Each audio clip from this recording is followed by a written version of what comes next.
மூளை எப்படி அதிவேகமாக முடிவெடுக்கிறது? How does your brain decide instantly?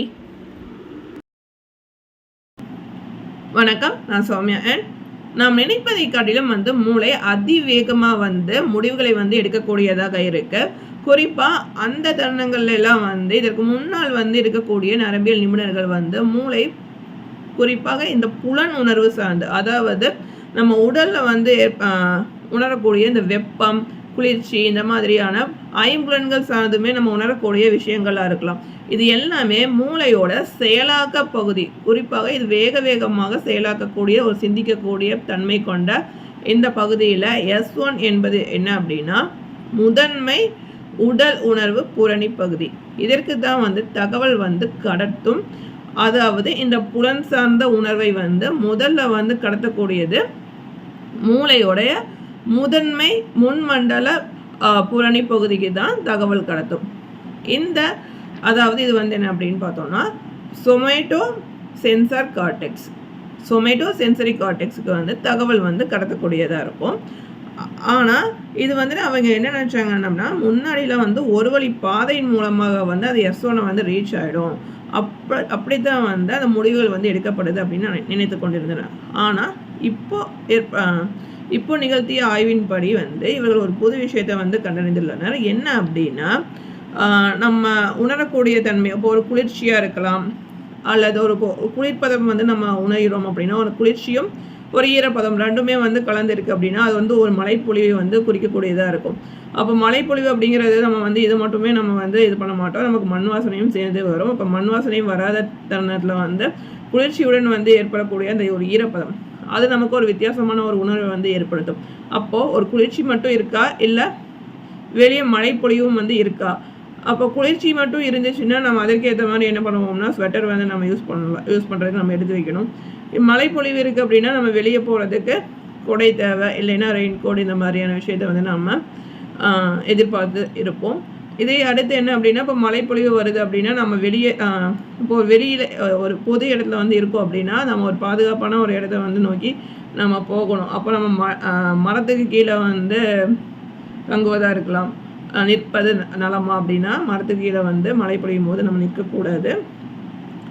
அப்போது ஒரு கூரை இருக்கக்கூடிய ஒரு இடம் பார்த்து நம்ம அங்கே போய் நிற்கிறது நமக்கு சேஃப்.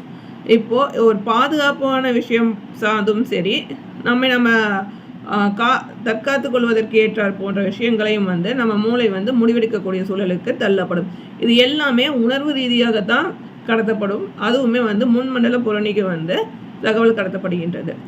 இந்த முதன்மை உடல் உணர்வு பூரணி பகுதிக்கு தகவல் கடத்தப்பட்டு அது பின்னூட்ட சுழல்கள் மூலமாக மூளையோட உயர் மட்டத்துக்கு என்ன செய்யும் அப்படின்னா தகவல்களை கடத்தும்.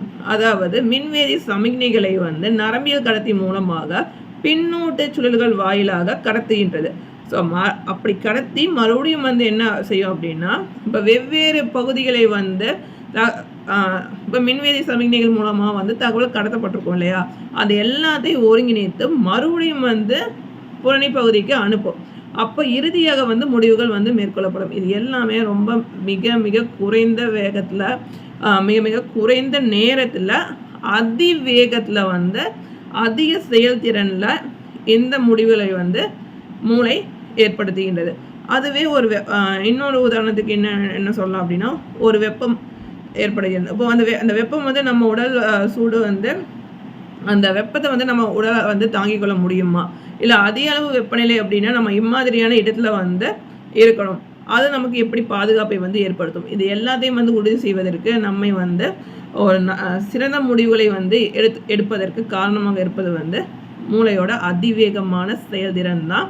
அதுதான் நம்ம தக்க சமயத்திற்கு உரிய நடவடிக்கையை மேற்கொள்வதற்கு காரணமாக அமைகின்றது.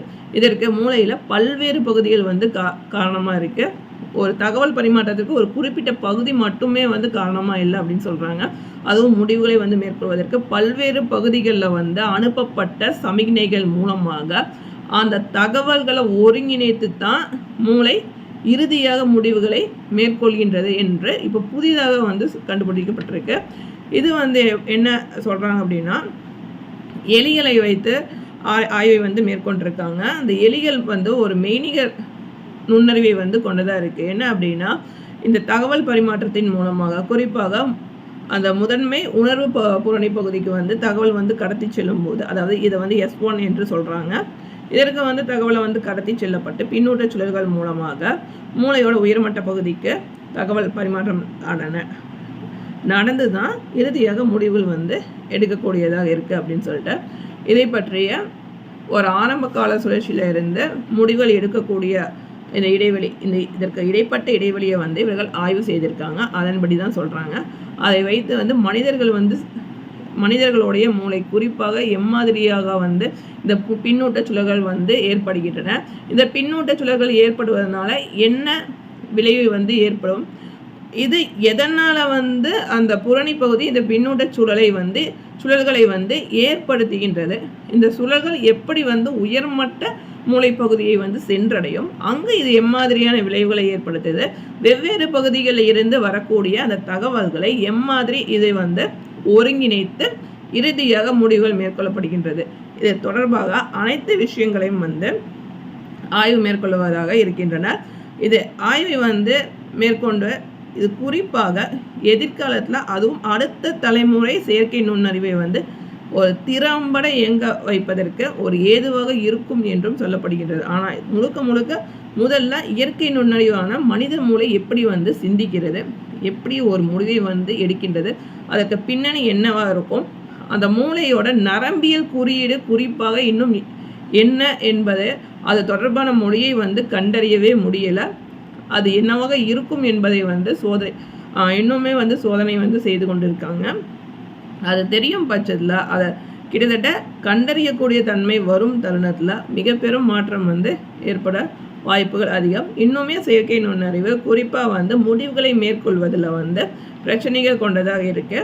அதுவும் அதிக செயல்திறனுக்காக இது மிக பெரும் ஆற்றலை வந்து செலவழிக்கக்கூடியதாக இருக்கும்.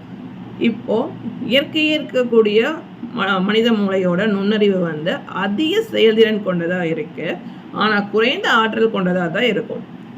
ஒவ்வொரு முடிவுகளையும் நம்ம மேற்கொள்வதற்கு பெரிதளவில் வந்து நம்ம மூளை வந்து அதிக அளவு ஆற்றலை வந்து வீணடிப்பது கிடையாது. குறைந்த ஆற்றலில் மிக அதிவேகமாக எண்ணற்ற செயல்திறன்களை வந்து புரியக்கூடிய, சிந்தனையை மேற்கொள்ளக்கூடிய, முடிவுகளை சரிவர திட்டமிட்டு எடுக்கக்கூடிய தன்மை கொண்டதாக இருக்குது. அப்போது இந்த தன்மையை வந்து செயற்கை நுண்ணறிவில் வந்து புகுத்தினா எப்படி இருக்கும் என்றும் சிந்திக்க இவர்களுடைய சிந்தனை அதை சார்ந்தும் வந்து இருக்கக்கூடியதாகவும் இருக்குது என்பதையும் சொல்கின்றனர். ஆனால் முதல்ல வந்து இவர்கள் இதில் வந்து இருக்கக்கூடிய அதுவும் நரம்பியல் கடத்தி எப்படி வந்து இந்த மின்வேதியியல் சமிக்ஞைகளை, அதாவது இந்த நியூரோ டிரான்ஸ்மிட்டர் குறிப்பாக வந்து இந்த எலக்ட்ரோகெமிக்கல் சிக்னலை எவ்வளவு வேகமாக ஒரு பகுதியிலேருந்து இன்னொரு பகுதிக்கு வந்து மூளையோடு இருக்கக்கூடிய வெவ்வேறு பகுதிகள் இருக்கின்றன இல்லையா, அப்போ ஒரு பகுதியிலேருந்து இன்னொரு பகுதிக்கு எவ்வளவு வேகத்தில் எத்தனை வினாடிக்கும் குறைவான நேரத்தில் வந்து தகவல் வந்து பரிமாற்றப்படும், சமிக்ஞை கடத்தப்படுகின்றது. அப்போது இது வந்து முடிவை வந்து எடுக்கக்கூடிய, அதாவது டெசிஷன் மேக்கிங்கில் ஃபைனலாக வந்து என்ன முடிவை வந்து எடுக்கக்கூடியதாக இருக்குது, அதற்கு இடைப்பட்ட இடைவெளி என்னவாக இருக்கும், ஒரு உணர்ச்சியை வந்து பெறப்பட்டு அந்த உணர்வு வந்து கடத்தப்பட்டு இதற்கு இடையில் நிகழக்கூடிய நேரம், அந்த நேரத்தை வந்து கணக்கிடக்கூடிய கருவியும் வந்து கண்டுபிடிக்க வேண்டிய சூழல் இருக்கின்றது என்றும் சொல்கின்றனர். இந்த ஆய்வு இலினாய்ஸ் பல்கலைக்கழகத்தில் கிரைன்சர் பொறியியல் கல்லூரியில் மீன் மற்றும் கணினி பொறியியல் துறையை சேர்ந்த விலாசோவ் மற்றும் அவரது குழுவினர் வந்து இந்த ஆய்வை வந்து மேற்கொண்டிருக்காங்க. இவர்கள் என்ன சொல்கிறாங்கன்னா, நம்ம நினைத்து பார்ப்பதற்கு அப்பாற்பட்ட ஒரு விஷயமாக தான் மூளை வந்து முடிவுகளை வந்து மேற்கொள்ளக்கூடிய திறன் கொண்டதாக இருக்குது. அதுவும் அதிவேகமாக செயலாற்றக்கூடிய தன்மை மூளைக்கு இருக்குது. இது ஒரு இயற்கை நுண்ணறிவு.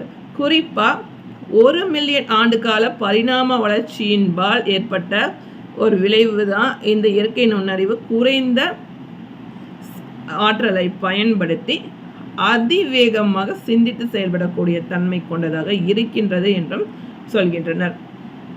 இன்னைக்கு நாம் மூளை எப்படி வந்து செயல்படுகின்றது, அதற்கு பின்னணியில் இருக்கக்கூடிய அந்த பின்னூட்ட சுழல் என்றால் என்ன, அது எப்படி வந்து ஆக்டிவேட் செய்யப்படும். இதற்கு பின்னாடி இருக்கக்கூடிய காரணங்கள் வந்து என்ன என்பதை பற்றி நாம் தெரிந்து கொண்டிருக்கோம். அடுத்து நம்ம வேற ஒரு டாபிக் பற்றி டிஸ்கஸ் பண்ணுவோம். அடுத்த காணொலியை சந்திக்கும் வரை உங்களிடமிருந்து விடைபெறுவது சௌமியா. அண்ட் இந்த வீடியோ பிடிச்சிருந்தா லைக் பண்ணுங்கள். இது யாருக்கு யூஸ்ஃபுல்லாக இருக்குமோ அவங்களுக்கு ஷேர் பண்ணுங்கள்.